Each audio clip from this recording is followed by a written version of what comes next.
Hi friends, ಎಲ್ಲರಿಗೂ ನಮಸ್ಕಾರ. ಇವತ್ತಿನ ವಿಡಿಯೋದಲ್ಲಿ ಡಿಫ್ರೆಂಟ್ ಆಗಿರುವಂತಹ ಒಂದು ಪರೋಟನ ಮಾಡಿ ತೋರಿಸ್ತಿದ್ದೀನಿ. ಒಂದೇ ಥರ ಪರೋಟ ಮಾಡಿ ಬೋರ್ ಆಗಿದ್ರೆ ಈ ರೀತಿ ಒಂದ್ಸತಿ ಟ್ರೈ ಮಾಡಿ ನೋಡಿ. ಟೇಸ್ಟ್ ಕೂಡ ತುಂಬಾ ಚೆನ್ನಾಗಿರುತ್ತೆ, ಆರೋಗ್ಯಕ್ಕೆ ತುಂಬಾ ಒಳ್ಳೆಯದು. ಮಕ್ಕಳು ಲಂಚ್ ಬಾಕ್ಸ್ಗೆ ಮತ್ತು ಮಕ್ಕಳು ಕೇಳಿದಾಗ ನಾವು ಈ ರೀತಿ ಪರೋಟನ ಮಾಡ್ಕೊಳ್ಳೋದ್ರಿಂದ ತುಂಬಾ ಇಷ್ಟಪಟ್ಟು ತಿಂತಾರೆ. ಯಾವ ರೀತಿ ಮಾಡ್ಕೊಳ್ಳೋದು ಅಂತ ನೋಡೋಣ. ಒಂದು ಬೌಲ್ಗೆ 1.5 ಕಪ್ ಆಗೋಷ್ಟು ನಾನು ಗೋಧಿ ಹಿಟ್ಟನ್ನು ತೊಗೊಂಡಿದ್ದೀನಿ. 1/4 ಟೇಬಲ್ ಸ್ಪೂನ್ ಅಷ್ಟು ಪುಡಿ ಉಪ್ಪು, ಕಾಯಿಸಿ ಆರಿಸಿರುವಂತಹ ಸ್ವಲ್ಪ ಉಗುರು ಬೆಚ್ಚಗಿರುವಂತಹ ಹಾಲನ್ನು ನಾನು ಹಾಕ್ಕೊಳ್ತಿದ್ದೀನಿ. 1 ಟೇಬಲ್ ಸ್ಪೂನಷ್ಟು ಎಣ್ಣೆಯನ್ನು ಹಾಕ್ಕೊಂಡು ಮಿಕ್ಸ್ ಮಾಡ್ಕೊಳ್ಬೇಕು.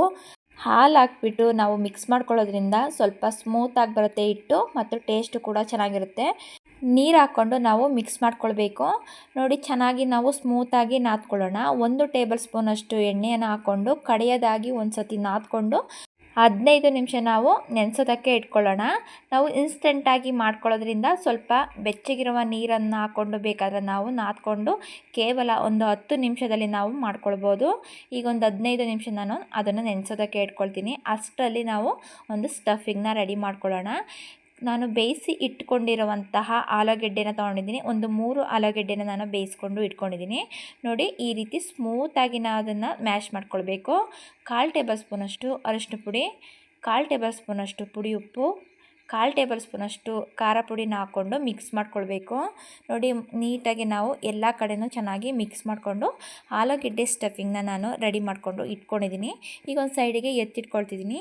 ಈಗ ಒಂದು ಬೌಲ್ಗೆ ಈರುಳ್ಳಿಯನ್ನು ನಾನು ತೊಗೊಂಡಿದ್ದೀನಿ. 4 ಈರುಳ್ಳಿಯ ಸ್ಲೈಸಾಗಿ ಕಟ್ ಮಾಡಿಕೊಂಡು ಇಟ್ಕೊಂಡಿದ್ದೀನಿ. ಒಂದು 1/4 ಟೇಬಲ್ ಸ್ಪೂನಷ್ಟು ಪುಡಿ ಉಪ್ಪನ್ನು ಹಾಕ್ಕೊಂಡು ನೋಡಿ ಈ ರೀತಿ ಸ್ವಲ್ಪ ರಫಾಗಿ ನಾವು ಮಿಕ್ಸ್ ಮಾಡ್ಕೊಳ್ಬೇಕು. ಈರುಳ್ಳಿಯಲ್ಲಿರುವಂತಹ ನೀರಿನಂಶ ಬಿಡಬೇಕು. ಒಂದು ಹಸಿರು ಮೆಣಸಿಕಾಯಿನ ಸಣ್ಣದಾಗಿ ಕಟ್ ಮಾಡ್ಕೊಂಡು ಹಾಕ್ಕೊಂಡಿದ್ದೀನಿ. ಕೊತ್ತಂಬರಿ ಸೊಪ್ಪು, 1/4 ಟೇಬಲ್ ಸ್ಪೂನಷ್ಟು ಖಾರ ಪುಡಿ, 1/4 ಟೇಬಲ್ ಸ್ಪೂನಷ್ಟು ಚಾಟ್ ಮಸಾಲ. ನೋಡಿ, ಈಗ ಒಂದು ಸತಿ ಚೆನ್ನಾಗಿ ಮಿಕ್ಸ್ ಮಾಡ್ಕೊಳ್ಳೋಣ. 1/4 ಟೇಬಲ್ ಸ್ಪೂನಷ್ಟು ಅರಿಶಿನ ಪುಡಿ, 2 ಟೇಬಲ್ ಸ್ಪೂನಷ್ಟು ಕಡಲೆ ಹಿಟ್ಟನ್ನು ನಾನು ಹಾಕ್ಕೊಳ್ತಿದ್ದೀನಿ. ಕಡಲೆ ಹಿಟ್ಟು ಹಾಕೋದ್ರಿಂದ ಟೇಸ್ಟು ತುಂಬಾ ಚೆನ್ನಾಗಿರುತ್ತೆ. ಮಿಕ್ಸ್ ಮಾಡ್ಕೊಳ್ಳೋಣ. ಈರುಳ್ಳಿಯೊಂದಿಗೆ ಚೆನ್ನಾಗಿ ನಾವು ಮಿಕ್ಸ್ ಮಾಡ್ಕೊಳ್ಬೇಕು. ನೋಡಿ, ಕೈಯಲ್ಲೇ ನಾವು ಚೆನ್ನಾಗಿ ಒಂದು ಸತಿ ಗಟ್ಟಿಯಾಗಿ ಪ್ರೆಸ್ ಮಾಡಿಕೊಂಡು ಮಿಕ್ಸ್ ಮಾಡ್ಕೊಳ್ಳೋಣ. ಎಲ್ಲ ಕಡೆನೂ ಅದು ಈ ರೀತಿ ಅಂಟೋ ರೀತಿ ಬರಬೇಕು. ಆ ರೀತಿ ನಾನು ಮಿಕ್ಸ್ ಮಾಡ್ಕೊಂಡು ಈರುಳ್ಳಿ ಸ್ಟಫಿಂಗು ರೆಡಿ ಮಾಡಿಕೊಂಡು ಒಂದು ಸೈಡಿಗೆ ಎತ್ತಿಟ್ಕೊಳ್ತಿದ್ದೀನಿ. ನೆನೆಸಿರುವಂತಹ ಗೋಧಿ ಹಿಟ್ಟನ್ನು ತಗೊಳ್ಳೋಣ. ನಾನಿಲ್ಲಿ ಒಂದು 15 ನಿಮಿಷ ನೆನೆಸೋದಕ್ಕೆ ಇಟ್ಕೊಂಡಿದ್ದೆ. ಈಗ ಮತ್ತೆ ಒಂದು ಸಲ ನಾವು ನಾದ್ಕೊಂಡು ನಮಗೆ ಹಿಟ್ಟು ಎಷ್ಟು ಬೇಕೋ ಅಷ್ಟನ್ನು ನಾನು ತಗೊಳ್ತಿದ್ದೀನಿ. ನಾನು ಚಿಕ್ಕದಾಗಿ ಮಾಡ್ಕೊಳ್ಳೋದ್ರಿಂದ ಸ್ವಲ್ಪನೇ ತಗೊಳ್ತಿದ್ದೀನಿ. ದೊಡ್ಡ ಸೈಜಾಗಿ ಮಾಡ್ಕೊಳ್ಳೋದಾದರೆ ಸ್ವಲ್ಪ ಹಿಟ್ಟನ್ನು ಜಾಸ್ತಿ ತಗೊಳ್ಳಿ. ನೋಡಿ, ಈಗ ನಾನು ಸ್ವಲ್ಪನೇ ತಗೊಂಡು ಒಂದು ಉಂಡೆಗಳನ್ನಾಗಿ ಮಾಡಿಕೊಂಡು ಒಂದು ಪ್ಲೇಟಿಗೆ ಎತ್ತಿಟ್ಕೊಳ್ತಿದ್ದೀನಿ. ನೋಡಿ, ಎಲ್ಲ ಈ ರೀತಿ ಚಿಕ್ಕ ಚಿಕ್ಕ ಸೈಜಾಗಿ ನಾನು ಮಾಡ್ಕೊಂಡಿದ್ದೀನಿ.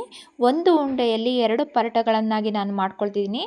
ಹಿಟ್ಟು ತುಂಬಾ ಸಾಫ್ಟಾಗಿ ಈ ರೀತಿ ಮಾಡ್ಕೊಳ್ಳೋದ್ರಿಂದ ಪರೋಟ ತುಂಬಾ ಸಾಫ್ಟಾಗಿ ತುಂಬಾ ಚೆನ್ನಾಗಿ ಬರುತ್ತೆ. ಈಗ ನೋಡಿ, ನಾನೀಗ ರೆಡಿ ಮಾಡಿಕೊಂಡು ಎತ್ತಿಟ್ಕೊಂಡಿದ್ದೀನಿ. ಈಗ ಲಟ್ಟಿಸ್ಕೊಳ್ಳೋದಕ್ಕೆ ನಾನಿಲ್ಲಿ ಮಣೆನ ಇಟ್ಕೊಂಡಿದ್ದೀನಿ. ಸ್ವಲ್ಪ ಗೋಧಿ ಹಿಟ್ಟನ್ನು ಚೆಲ್ಲಿಬಿಟ್ಟು ನಾವು ಹಿಟ್ಟನ್ನು ಲಟ್ಟಿಸ್ಕೊಳ್ಬೇಕು. ನೋಡಿ, ನಾನಿಲ್ಲಿ ತೆಳುವಾಗಿ ನಾನು ಲಟ್ಟಿಸ್ಕೊಳ್ತಿದ್ದೀನಿ. ನೋಡಿ, ತುಂಬಾ ಸಿಂಪಲ್ಲಾಗಿ ನಾವು ಮಾಡ್ಕೊಳ್ಬೋದು. ಈ ವಿಧಾನದಲ್ಲಿ ಒಂದು ಸತಿ ಟ್ರೈ ಮಾಡಿ ನೋಡಿ. ಟೇಸ್ಟು ತುಂಬಾ ಚೆನ್ನಾಗಿರುತ್ತೆ. ಸ್ವಲ್ಪ ಗೋಧಿ ಹಿಟ್ಟನ್ನು ಉದುರಿಸಿ ಆ ನಂತರ ಆಲೂಗೆಡ್ಡೆ ಸ್ಟಫಿಂಗ್ನ ನಾನು ಹಾಕ್ಕೊಳ್ತಿದ್ದೀನಿ. ನೋಡಿ, ಎಲ್ಲ ಕಡೆನೂ ನಾವು ಹಾಕ್ಕೊಳ್ಬೇಕು. ನೋಡಿ, ಚಪಾತಿ ಎಷ್ಟು ಅಗಲ ಇದೆ ಅಷ್ಟು ಅಗಲನೂ ಸಹ ನಾವು ಆಲೂಗೆಡ್ಡೆ ಸ್ಟಫಿಂಗ್ನ ಹಾಕ್ಕೊಳ್ಬೇಕು. ಮಿಕ್ಸ್ ಮಾಡಿಕೊಂಡು ರೆಡಿ ಮಾಡ್ಕೊಂಡಿರುವಂಥ ಈರುಳ್ಳಿ ಸ್ಟಫಿಂಗ್ನ ಹಾಕ್ಕೊಳ್ಳೋಣ. ಆಲೂಗೆಡ್ಡೆ ಮೇಲೆ ಈರುಳ್ಳಿನ ಈ ರೀತಿ ಎಲ್ಲ ಕಡೆನೂ ಹಾಕ್ಕೊಳ್ಬೇಕು. ಈರುಳ್ಳಿನ ನಾವು ಹಸಿಯದಾಗಿ ಹಾಗೆ ಹಾಕ್ಕೊಳ್ಳೋದ್ರಿಂದ ಚಪಾತಿ ಬೇಯಿಸ್ಕೊಳ್ಬೇಕಾದ್ರೆ ಅದು ಅರ್ಧ ಬೇಯೋದ್ರಿಂದ ಟೇಸ್ಟು ತಿನ್ನಬೇಕಾದ್ರೆ ತುಂಬಾ ಚೆನ್ನಾಗಿರುತ್ತೆ. ಈಗ ನಾವು ರೋಲ್ ಮಾಡ್ಕೊಳ್ಳೋಣ. ಈರುಳ್ಳಿ ಸ್ಟಫಿಂಗ್ ಹಾಕಿದ ನಂತರ ಈ ರೀತಿ ರೋಲ್ ಮಾಡ್ಕೊಳ್ಬೇಕು. ನೋಡಿ, ಒಂದು ಸಲ ಈ ರೀತಿ ಪ್ರೆಸ್ ಮಾಡಿಕೊಂಡು ನಾವು ರೌಂಡ್ ಶೇಪಲ್ಲಿ ಈ ರೀತಿ ಉದ್ದವಾಗಿ ನಾನು ಮಾಡ್ಕೊಂಡಿದ್ದೀನಿ. ಈಗ ನಾವು ಮಧ್ಯಕ್ಕೆ ಈ ರೀತಿ ಕಟ್ ಮಾಡ್ಕೊಳ್ಬೇಕು. ನೋಡಿ, ಈ ರೀತಿ ನಾನು ಮಧ್ಯಕ್ಕೆ ಕಟ್ ಮಾಡ್ಕೊಳ್ತೀನಿ. ಬೇಕಿದ್ರೆ ನಾವು ರೋಲಾಗಿ ಸುತ್ತಬಿಟ್ಟು ಹಾಗೇನೂ ಸಹ ನಾವು ಮಾಡ್ಕೊಳ್ಬೋದು.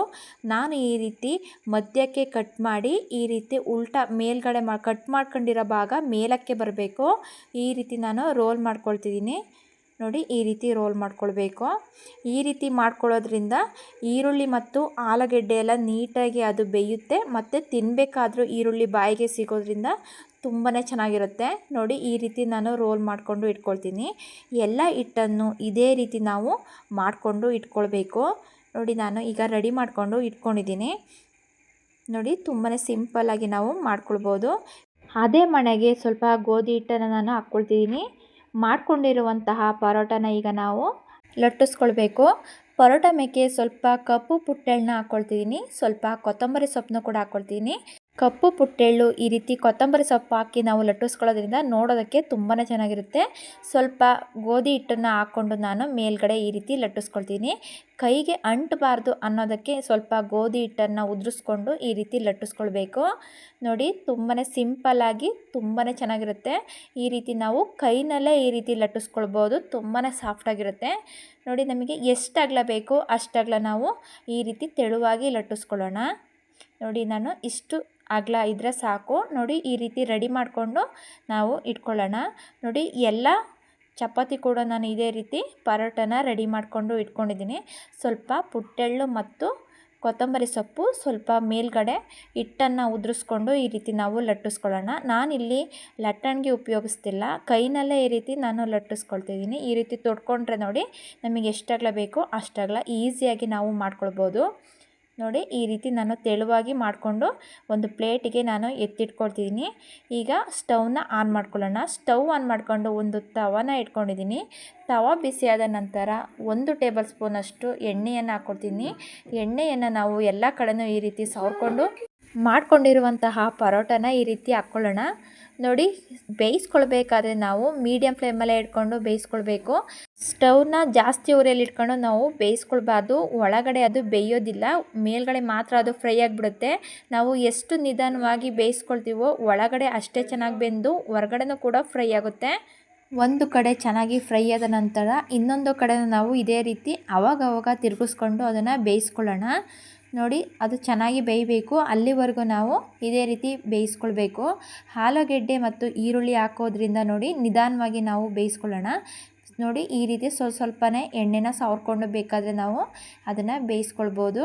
ಪರೋಟವನ್ನು 2 ಕಡೆ ನಾನು ಈ ರೀತಿ ಬೇಯಿಸ್ಕೊಂಡು ನೋಡಿ ರೆಡಿಯಾಗಿದೆ. ಈಗ ನೋಡಿ ತುಂಬಾ ಚೆನ್ನಾಗಿರುವಂತಹ ಟೇಸ್ಟಿಯಾಗಿರುವಂತಹ ಈ ಪರೋಟನ ನೀವು ಒಂದ್ಸತಿ ಟ್ರೈ ಮಾಡಿ ನೋಡಿ. ಮಕ್ಕಳು ಲಂಚ್ ಬಾಕ್ಸ್ಗೆ ನಾವು ಈ ರೀತಿ ಮಾಡ್ಕೊಳ್ಳೋದ್ರಿಂದ ತುಂಬಾ ಇಷ್ಟಪಟ್ಟು ತಿಂತಾರೆ. ನೋಡಿ ಈ ರೀತಿ ಸುತ್ತ ನಾವು ಈ ರೀತಿ ಅದನ್ನು ಬೇಯಿಸ್ಕೊಳ್ಬೇಕು. ನಾನು ಇಲ್ಲಿ ಜಾಸ್ತಿ ಎಣ್ಣೆ ಹಾಕಿ ಅದು ಬೇಯಿಸ್ಕೊಳ್ತಿಲ್ಲ. ನೋಡಿ ಜಾಸ್ತಿ ಎಣ್ಣೆ ಯೂಸ್ ಮಾಡೋರು ಬೇಕಾದರೆ ನೀವು ಜಾಸ್ತಿ ಎಣ್ಣೆ ಹಾಕ್ಕೊಂಡು ಈ ರೀತಿ ನಾವು ಫ್ರೈ ಮಾಡ್ಕೊಳ್ಳೋದ್ರೆ ಅದು ಬೇಗನೆ ಬೆಂದ್ಬಿಡುತ್ತೆ. ನೋಡಿ ತುಂಬಾ ಸಿಂಪಲ್ಲಾಗಿ ನಾನು ಈ ಪರೋಟವನ್ನು ನಾನು ಮಾಡಿ ತೋರಿಸಿದ್ದೀನಿ. ನೀವು ಒಂದ್ಸಲ ಈ ವಿಧಾನದಲ್ಲಿ ಟ್ರೈ ಮಾಡಿ ನೋಡಿ, ಹೇಗೆ ಬಂತು ಅಂತ ನನಗೆ ಕಮೆಂಟ್ ಬಾಕ್ಸಲ್ಲಿ ತಿಳಿಸಿ. ಈ ರೆಸಿಪಿ ನಿಮಗೆ ಇಷ್ಟ ಆಯಿತು ಅಂದರೆ ಫ್ಯಾಮಿಲಿ ಜೊತೆ ಫ್ರೆಂಡ್ಸ್ ಜೊತೆ ಶೇರ್ ಮಾಡಿ. ನೋಡಿ ಬಿಸಿ ಬಿಸಿಯಲ್ಲೇ ನಾವು ತಿನ್ನೋದ್ರಿಂದ ಟೇಸ್ಟು ತುಂಬಾ ಚೆನ್ನಾಗಿರುತ್ತೆ. ಮಕ್ಕಳು ಈವ್ನಿಂಗ್ ಟೈಮಲ್ಲಿ ನಮಗೆ ಏನಾದರೂ ಬೇಕು ಅಂತ ಕೇಳಿದಾಗ ಪರೋಟನ ಈ ರೀತಿ ಈಸಿಯಾಗಿ ಸಿಂಪಲ್ಲಾಗಿ ನಾವು ಮಾಡ್ಕೊಳ್ಬೋದು. ಯಾರಿಗೆಲ್ಲ ಈ ರೆಸಿಪಿ ಇಷ್ಟ ಆಯಿತು ದಯವಿಟ್ಟು ವಿಡಿಯೋಕ್ಕೊಂದು ಲೈಕ್ ಮಾಡಿ ಸಪೋರ್ಟ್ ಮಾಡಿ. ನೋಡಿ ಈಗ ಯಾವ ರೀತಿ ಬಂದಿದೆ ಪರೋಟ ಅಂತ ನಾನು ತೋರಿಸ್ತಿದ್ದೀನಿ. ಈ ರೀತಿ ಮುರಿದ್ರೆ ಸಾಕು, ತುಂಬಾ ಸಾಫ್ಟಾಗಿ ತುಂಬಾ ಚೆನ್ನಾಗಿ ಬಂದಿದೆ. ಟೇಸ್ಟು ಕೂಡ ಆ ಈರುಳ್ಳಿ ಫ್ಲೇವರು ಮತ್ತು ಆಲೂಗೆಡ್ಡೆ ಫ್ಲೇವರ್ ಅಂತೂ ತುಂಬಾ ಚೆನ್ನಾಗಿದೆ.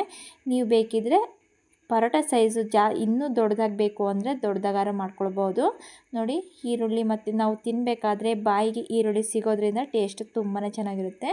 ಯಾರೆಲ್ಲ ನನ್ನ ಚಾನಲ್ನ ಹೊಸದಾಗಿ ನೋಡ್ತಿದ್ದೀರಾ ನನ್ನ ಚಾನಲ್ಗೆ ಸಬ್ಸ್ಕ್ರೈಬ್ ಮಾಡಿಕೊಂಡು ಪಕ್ಕದಲ್ಲೇ ಇರುವಂತಹ ಬೆಲ್ ಬಟನನ್ನು ಕ್ಲಿಕ್ ಮಾಡಿ. ಆಲ್ರೆಡಿ ನನ್ನ ಚಾನಲ್ಲಿ ತುಂಬಾ ಸ್ನ್ಯಾಕ್ಸ್ ರೆಸಿಪಿಗಳನ್ನು ನಾನು ಅಪ್ಲೋಡ್ ಮಾಡಿದ್ದೀನಿ. ನೋಡಿಕೊಂಡು ಒಂದು ಸತಿ ಟ್ರೈ ಮಾಡಿ. ವಿಡಿಯೋ ನೋಡೋದಕ್ಕೆ ಥ್ಯಾಂಕ್ ಯು.